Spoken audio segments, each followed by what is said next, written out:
Birleşmiş Milletler İnsan Hakları Yüksek Komiseri Michelle Bachelet, Mayıs ayında Çin'e gideceğini açıkladı. İnsan Hakları Konseyi'nde bir konuşma yapan Yüksek Komiser, Çin hükümetiyle ziyaret için bir uzlaşmaya vardığımızı açıklamaktan memnuniyet duyuyorum dedi. Bachelet, kendisine eşlik edecek ekiple birlikte Çin'in insanlık suçu işlemekle itham edildiği Uygurların bulunduğu Doğu Türkistan'da ziyaret edeceğini sözlerine ekledi. Çin Devlet Başkanı Xi Jinping, Fransa Cumhurbaşkanı Emmanuel Macron ve Almanya Cumhurbaşkanı Olaf Scholz'la videokonferans yoluyla görüştü. Xi, görüşmede Fransa, Almanya ve Çin'in Rusya ile Ukrayna arasındaki barış görüşmelerini birlikte desteklemesi gerektiğini dile getirdi.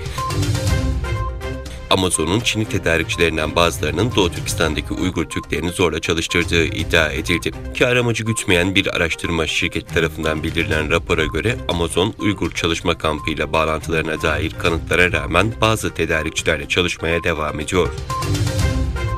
Çin Dışişleri Bakanlığı daha önce Ukrayna'ya savaş açan Rusya'nın ortaya attığı ABD ordusunun Ukrayna'da biyolojik silah laboratuvarları kurduğuna ilişkin iddiasını tekrarlayarak Washington yönetimine iddia edilen faaliyetlerini açıklama çağrısında bulundu.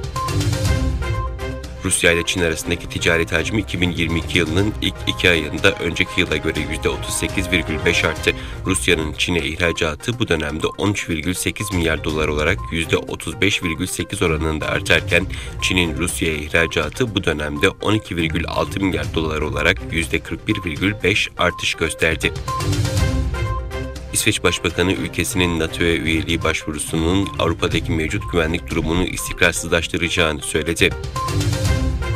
Toplama kampı mağdurları platformu öncülüğünde Doğu Türkistan'daki kadınların acılarına dikkat çekmek ve toplama kamplarının kapatılması için çağrı yapmak amacıyla 8 Mart Dünya Kadınlar Günü Türkiye ve dünya genelinde birçok şehirde Uygur kadınlar için Ayağa Kalk temalı etkinlik düzenlendi.